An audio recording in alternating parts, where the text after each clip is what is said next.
I have here with me today David Daley.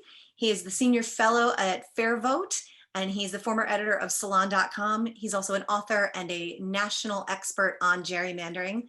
Dave, thank you for being here with me. Hi, Liz. Thanks for having me. Absolutely. So can you kind of tell us your origin story? How did you come to focus on gerrymandering as your issue? When I was the editor of Salon back in the early 2010s, I just noticed the absolute breakdown of our politics, of Congress, of Washington. Our politics wasn't working. And so I asked a simple question: what happened in the 2012 election to make things so different and so dysfunctional? And what I learned was that, well, Democratic candidates actually won 1.4 million more votes than Republicans in 2012. And yet Republicans held on to the chamber 234-201, right? So it's not even close. But it's really historically rare for there to be such a disconnect between the popular vote and control of the chamber that John Adams talked about being a perfect replica of the people in miniature. And we didn't have that. And what I realized was that gerrymandering was one of the most important reasons why. That what had happened in 2011 when these maps were redrawn is that computer technology and big data and map making software had gotten so good, and that our partisanship had become so entrenched that where these district lines were drawn suddenly mattered more than ever. And in state after state, both parties, if you look at what Democrats did in Maryland, and if you look at what Republicans did in North Carolina, Wisconsin, Pennsylvania, had really changed our politics in really serious ways.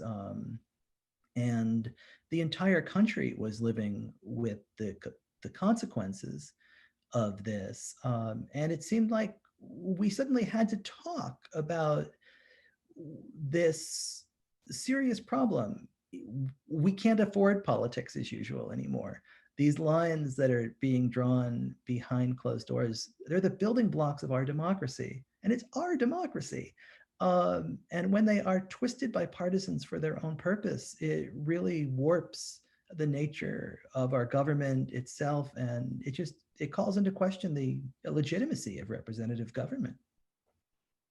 So if gerrymandering and redistricting in general is done on a state by state basis, why is it still a nationally important issue? That's a great question. It certainly has a serious effect within all of these states, but this affects all of us because the folks who are being elected to Congress from these gerrymandered districts are changing the very nature and fabric of our politics itself.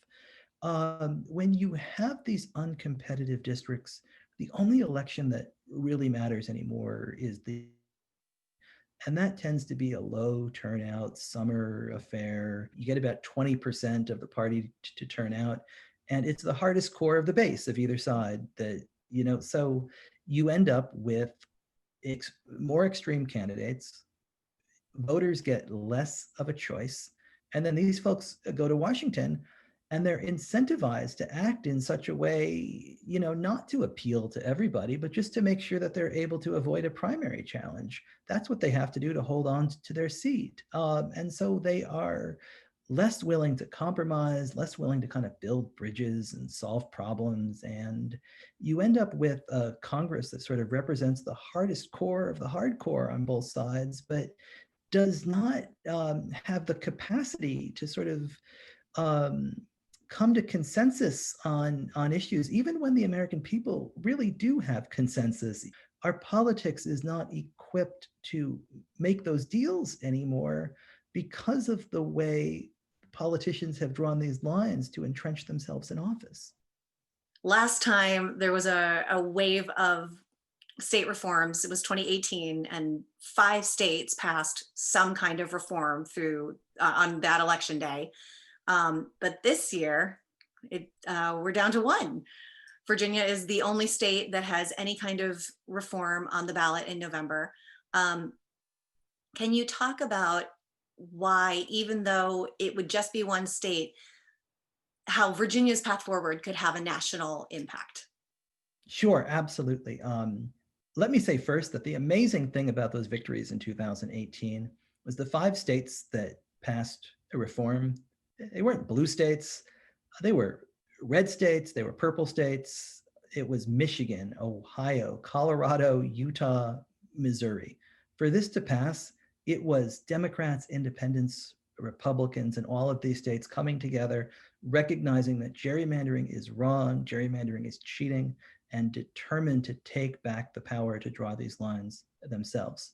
And I think the powerful message that would be sent from Virginia is that this would be the first time that a legislature has voluntarily given up this much control over something as important and central to their reelection as drawing district lines.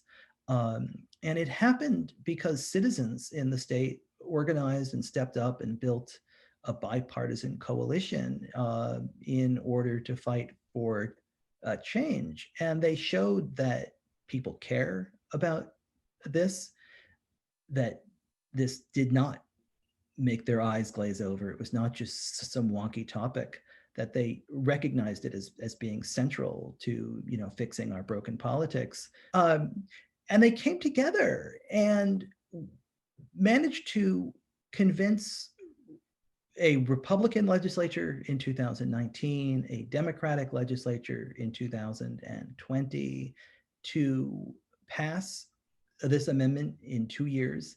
And now it goes to the people. The 5 states that passed this in 2018 all had the ballot initiative. That, in some ways, made it easier.